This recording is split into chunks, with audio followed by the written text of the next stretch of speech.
इस वीडियो में चैप्टर 7 और 8 के बारे में बात करेंगे और इसी के साथ पार्ट 2 भी खत्म हो जाएगा। Chapter 7 at the root of a value investment philosophy. तो वैल्यू इन्वेस्टमेंट फिलॉसफी के 3 एलिमेंट्स होते हैं। पहला बॉटम अप स्ट्रेटजी होती है, दूसरा एब्सोल्यूट परफॉर्मेंस पे फोकस करती है और तीसरा रिस्क अवर्स अप्रोच है। बॉटम अप अप्रोच का मतलब होता है कि पहले कंपनी ढूंढते हैं फिर उसके बाद एनालिसिस करते हैं, ना कि पहले इकोनॉमी का एनालिसिस किया फिर इंडस्ट्री का किया फिर कंपनी ढूंढी। वो टॉप डाउन अप्रोच होती है। और एब्सोल्यूट परफॉर्मेंस का मतलब होता है कि चाहे मार्केट ऊपर जाए चाहे नीचे जाए हमें कोई फर्क नहीं पड़ता, हमारी रिटर्न आएगी आएगी। और रिस्क अवर्स अप्रोच का मतलब रिटर्न के बजाय रिस्क पे ज़्यादा ध्यान दिया जाता है इसमें। तो एक बार अब इन पे पूरी डिटेल में बात कर लेते हैं। बॉटम अप अप्रोच जो कि फर्स्ट पॉइंट है उसके बारे में बात करते हैं पहले। तो जो लोग टॉप डाउन अप्रोच यूज़ करते हैं वो क्या करते हैं, पहले तो वो इकोनॉमी को प्रिडिक्ट करने की कोशिश करते हैं। जैसे मैक्रो इकोनॉमिक वेरिएबल्स होते हैं, interest rate, GDP growth rate हो गया आपका, इन्फ्लेशन होगी, इन पैरामीटर्स को प्रिडिक्ट करने की कोशिश करते हैं। और फिर इन पैरामीटर्स का किन सेक्टर्स पे क्या फ़र्क पड़ेगा, फिर उन सेक्टर्स में वो कंपनियां ढूंढते हैं और उन कंपनीज पे क्या फ़र्क पड़ेगा, फिर स्टॉक सेलेक्ट करते हैं। तो बहुत ज़्यादा प्रिडिक्शन चल रही है यहाँ पे। तो ये स्पेकुलेशन ही है एक तरह से। और अगर आपको इसमें भी सक्सेसफुल होना है तो आपको फटाफट से करना पड़ेगा और एक्यूरेटली करना पड़ेगा प्रिडिक्ट भी, क्योंकि अगर आपने थोड़ी सी भी देर कर दी तो अपॉर्चुनिटी ख़त्म हो जाएगी। तो ये तो भूल ही जाओ, इसके लिए तो आपको गजब की स्पेशलाइजेशन चाहिए।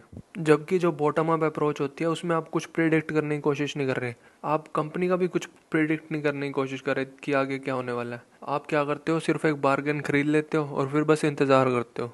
और एक और फ़र्क है दोनों अप्रोचेस में, जो बॉटम अप अप्रोच है उसमें इन्वेस्टर कैश में रखेंगे अपना पैसा। अगर उन्हें कोई इन्वेस्टमेंट नहीं मिल रही बढ़िया तो पैसा कैश में रहेगा, कहीं इन्वेस्ट नहीं होगा वो, और जितनी अपॉर्चुनिटीज़ मिलेंगी उस हिसाब से वो पैसा लगा देंगे। लेकिन जो टॉप डाउन अप्रोच होती है इसमें क्या करते हैं, मार्केट टाइम करने की कोशिश करते हैं वो कि ऊपर जाएगी या नीचे जाएगी, और या तो फुल्ली इन्वेस्टेड रहते हैं वो या इन्वेस्टेड ही नहीं रहते बिल्कुल भी। अब दूसरे की बात करते हैं, एब्सोल्यूट परफॉर्मेंस ओरिएंटेशन। तो ये वैल्यू इन्वेस्टर्स एब्सोल्यूट परफॉर्मेंस कैसे करते हैं, तो ये अंडर वैल्यूड सिक्योरिटीज़ खरीद लेते हैं और फिर इंतज़ार करते हैं कि वो फेयरली वैल्यूड हो जाएं, और जब वो फेयरली वैल्यूड हो जाएंगे तब उन्हें बेच देंगे। तो वैल्यू इन्वेस्टर्स का लॉन्ग टर्म पर्सपेक्टिव होता है। शॉर्ट टर्म में वो बेकार भी परफॉर्म कर सकते हैं लेकिन लॉन्ग टर्म में वो बढ़िया ही करेंगे परफॉर्म, और मार्केट ऊपर जाए नीचे जाए हमारी रिटर्न तो आएगी क्योंकि हमने अंडर वैल्यूड स्टॉक खरीदी हुई है, हम मार्केट के साथ नहीं मूव कर रहे। लेकिन जो रिलेटिव परफॉर्मेंस ओरिएंटेड इन्वेस्टर होते हैं वो क्या करते हैं, वो अंडर परफॉर्मेंस सहन नहीं कर सकते ज़्यादा लॉन्ग पीरियड के लिए, तो वो क्या करते हैं, सिर्फ उस चीज़ में इन्वेस्ट करते हैं जो एक पर्टिकुलर टाइम पे पॉपुलर होती है। और जो रिलेटिव परफॉर्मेंस वाले होते हैं वो फुल्ली इन्वेस्टेड होते हैं, ज़्यादातर सारा टाइम फुल्ली इन्वेस्टेड रहते हैं वो। लेकिन जो एब्सोल्यूट परफॉर्मेंस वाले होते हैं, अगर उनको अपॉर्चुनिटीज़ नहीं मिल रही, बार्गेन्स नहीं मिल रही, तो उन्हें कैश रखने में भी कोई दिक्कत नहीं अपने पास। और कैश रखने का फ़ायदा ये भी है कि फ्लेक्सिबिलिटी हो जाती है बंदे के पास, कि मान लो कोई नई अपॉर्चुनिटी आ गई, अगर आपने सारे इन्वेस्ट करे हुए पैसे तो उस अपॉर्चुनिटी का फ़ायदा नहीं उठा सकते, क्योंकि आपको इंतज़ार करना पड़ेगा कि किसी स्टॉक में से कैश निकालूंगा मैं, और लॉस में आप कैश निकालना नहीं चाहोगे, तो इसलिए कैश रखना बेहतर समझते हैं। ये मेरे साथ भी बहुत बार हुआ है, मैं भी फुल्ली इन्वेस्टेड रहता हूँ यूजुअली, लेकिन कई बार अच्छी अपॉर्चुनिटीज़ आती हैं मैं ख़रीद नहीं पाता, क्योंकि मैं उनसे निकलना भी नहीं चाहता जो ऑलरेडी है मेरे पास, और दूसरी को ख़रीदना भी चाहता हूँ। अब आ जाओ तीसरे पॉइंट पे, रिस्क एंड रिटर्न। तो वैल्यू इन्वेस्टर रिस्क पे ज़्यादा फोकस करते हैं रिटर्न के कंपैरिजन में, और ऐसा बोला जाता है कि जितनी ज़्यादा रिस्क होगी उतनी ज़्यादा रिटर्न होगी। लेकिन ये बात सिर्फ तब सच है अगर मार्केट्स एफिशिएंट हो, जो कि नहीं होती। अगर कोई स्टॉक ओवर प्राइस्ड है तो उसमें ज़्यादा रिस्क है और कम रिटर्न है। अगर कोई स्टॉक अंडर वैल्यूड है तो उसमें हाई रिटर्न है और लेस रिस्क है। और ऑथर ये भी बोलते हैं कि जो रिस्क का मेजर होता है बीटा, वो अच्छा मेजर नहीं है रिस्क का। वॉलेटिलिटी वगैरह के लिए सिग्मा यूज़ होते हैं, ये भी कोई अच्छे मेजर्स नहीं है रिस्क के लिए।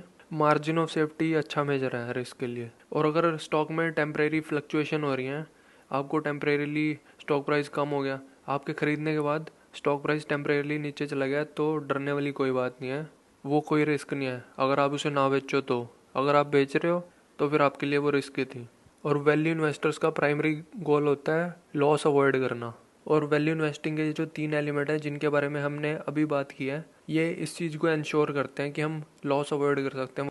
और ऑथर ये भी बोलते हैं कि लॉन्ग टर्म के लिए होल्ड करना हमेशा अच्छा भी नहीं होता, क्योंकि मान लो मार्केट ओवर प्राइस्ड है, आपके पास जो स्टॉक्स हैं उन्होंने बहुत ही बढ़िया प्रॉफिट्स कमाए हुए हैं लेकिन आपने अभी वो बेची नहीं, तो वो प्रॉफिट्स अनरियलाइज्ड हैं अभी, ठीक है। और अगर आप लॉन्ग टर्म के लिए उसे रखोगे तो मार्केट ओवर प्राइस्ड हो जाएगी, आप सोचोगे कि हाँ मेरा तो और प्रॉफिट बढ़ गया, अच्छी बात है, लेकिन आपको निकल जाना चाहिए सही टाइम पे वहाँ से बाहर। अगर आप और लॉन्ग टर्म के लिए रखोगे तो हो सकता है वो पीक रीच कर चुकी हो और फिर एकदम से गिरे, फिर वो प्रॉफिट्स बहुत ही कम हो जाएंगे अचानक से। इस चैप्टर में इतना ही। Chapter 8 the art of business valuation. तो इसमें कुछ बताते हैं कि वो खुद वैल्यूएशन कैसे करते हैं।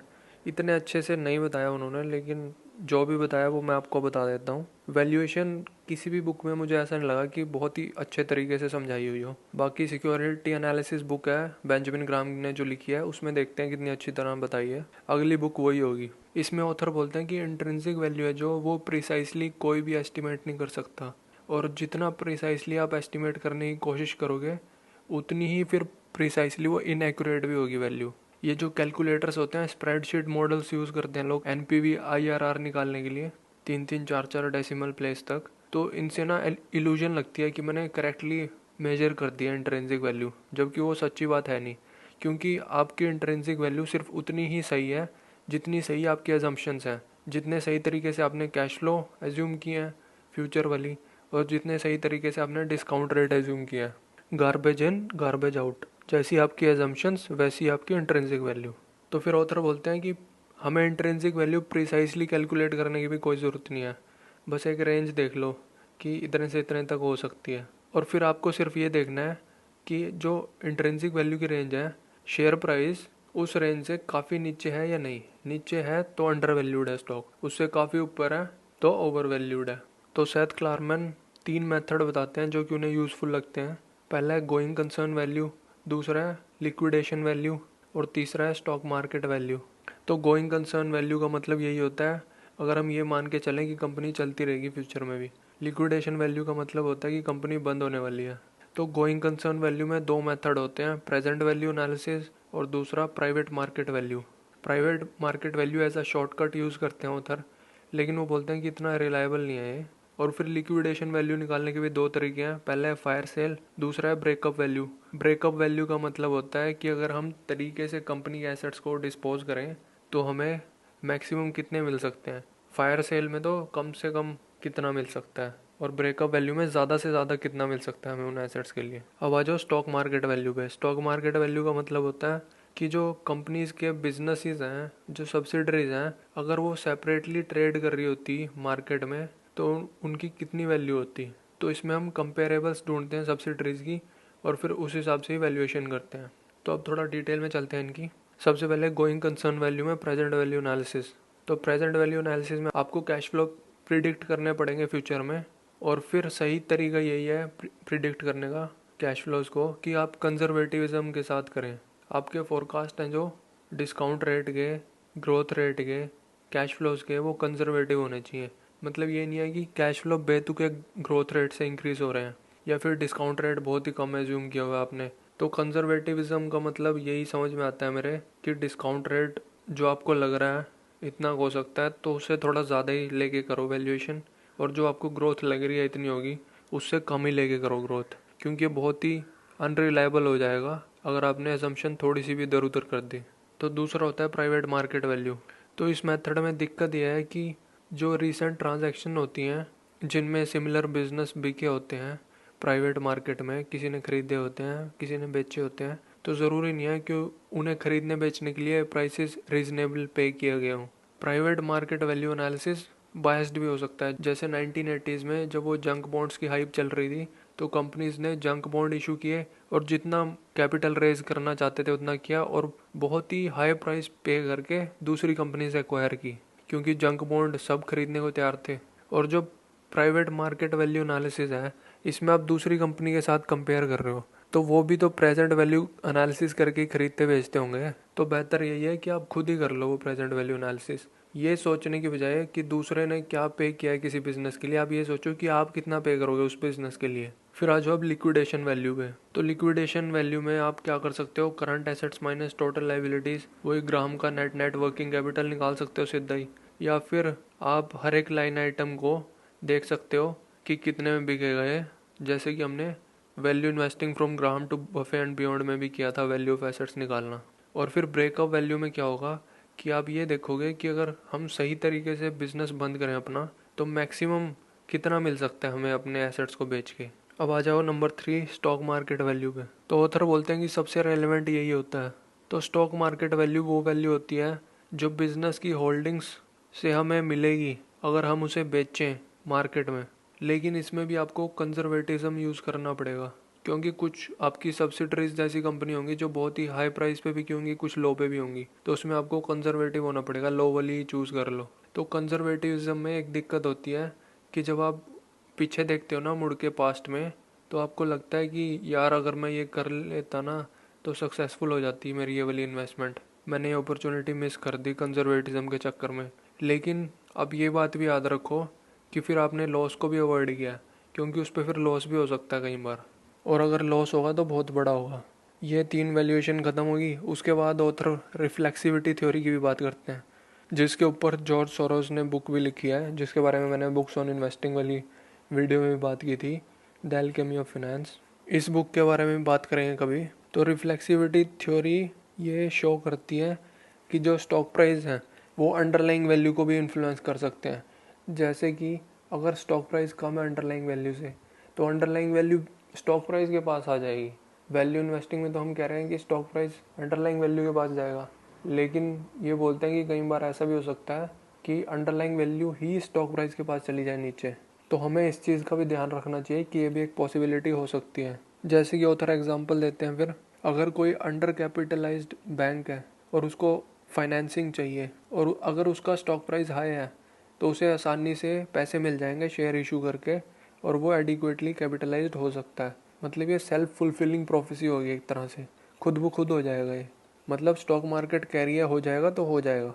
लेकिन अगर उसी बैंक का स्टॉक प्राइस सिंगल डिजिट्स में होता तो उसे कैपिटल रेज करना मुश्किल हो जाता, जिसकी वजह से वो फिर फाइनली फेल भी हो सकता है बैंक, क्योंकि वो अंडर कैपिटलाइज था। तो फिर ये नेगेटिव सेल्फ फुलफिलिंग प्रोफेसी होगी एक तरह से। और अगर कोई हाईली लेवरेज्ड फर्म है, बहुत ज़्यादा डेट लिया हुआ है किसी कंपनी ने, और अभी डेट आने वाली है उस डेट को पे करने की, ठीक है, अगर मार्केट को लगता है कि आप क्रेडिट वर्दी हो तो लोग पैसे दे देंगे आपको फिनेंस करने के लिए, ताकि आप डेट ऑब्लिगेशन अपनी फुलफिल कर सको। लेकिन अगर मार्केट को लगा कि आप क्रेडिट वर्दी नहीं हो तो फिर वो भी सच हो जाएगा, कंपनी अपनी डेट ऑब्लिगेशन नहीं मीट कर पाएगी और फिर फेल हो जाएगी। तो ये काफ़ी कॉम्प्लिकेटेड सी चीज़ है, इस बुक के बारे में भी बात करेंगे किसी दिन। और ऑथर बोलते हैं जो इनकम स्टेटमेंट में अर्निंग्स होती हैं वो सही तरीके से इकोनॉमिक वैल्यू नहीं बताती हमें कंपनी की, उसकी बजाय आप फ्री कैश फ्लो यूज़ करो, वो ज़्यादा बेहतर मेजर है कंपनी की इकोनॉमिक कंडीशन का। और जो बुक वैल्यू होती है बैलेंस शीट पे एसेट्स की, लाइबिलिटीज़ की, वो भी अंडर वैल्यूड या ओवर वैल्यूड हो सकती है। जैसे कि हमने बात की थी, कई बार ऑफ बैलेंस शीट लाइबिलिटीज़ भी हो सकती हैं या हिडन एसेट्स भी हो सकते हैं। और ऑथर बोलते हैं कि स्टॉक सिर्फ इसलिए मत खरीदें कि उनकी डिविडेंड यील्ड हाई है, क्योंकि जो स्ट्रगलिंग कंपनीज होती हैं उनकी ज़्यादातर डिविडेंड यील्ड हाई होती है। वो इसलिए नहीं होती कि उनके डिविडेंड ज़्यादा होते हैं, वो इसलिए होती है क्योंकि उनके स्टॉक प्राइस गिर जाते हैं। अब डिविडेंड तो सेम है कंपनी के, लेकिन स्टॉक प्राइस गिर गया तो डिविडेंड यील्ड तो बढ़ जाएगी ना, क्योंकि डिविडेंड यील्ड होती है dividend divided by stock price है। तो जब डिनोमिनेटर कम हो जाएगा तो ओवरऑल जो है वो बढ़ जाएगा ना। और कंपनीज डिविडेंड कट इसलिए नहीं करती, फिर शेयर प्राइस और गिर जाएंगे, जबकि उन्हें कर देने चाहिए, क्योंकि वो पैसा वेस्ट कर रहे हैं। शेयर होल्डर को देने की बजाय कंपनी तो पहले अपनी सही कर लो, लेकिन उनके स्टॉक प्राइस गिर जाएंगे, इस चक्कर में वो डिविडेंड कट नहीं करते, लेकिन फाइनली तो कट करने ही पड़ेंगे उन्हें। तो जो डिविडेंड आपको मिल रहे हैं ऐसी कंपनी से, वो आपकी रिटर्न ऑन कैपिटल नहीं है, उसको आप रिटर्न ऑफ कैपिटल ही समझो। पैसे वापस हो रहे हैं जो आपने इन्वेस्ट किए थे, क्योंकि आगे प्राइस मोस्ट प्रोबेबली गिरने वाले हैं और जब वो डिविडेंड भी कट कर देगी। और ऑथर बोलते हैं कि कुछ बिजनेस इतने डाइवर्स और डिफ़िकल्ट होते हैं समझने में कि उनकी वैल्यूएशन करना ही बहुत मुश्किल होता है। तो कोई दिक्कत नहीं है, किसी एक बिज़नेस के पीछे पड़ने की ज़रूरत नहीं है, और अपॉर्चुनिटीज़ देखो बहुत है।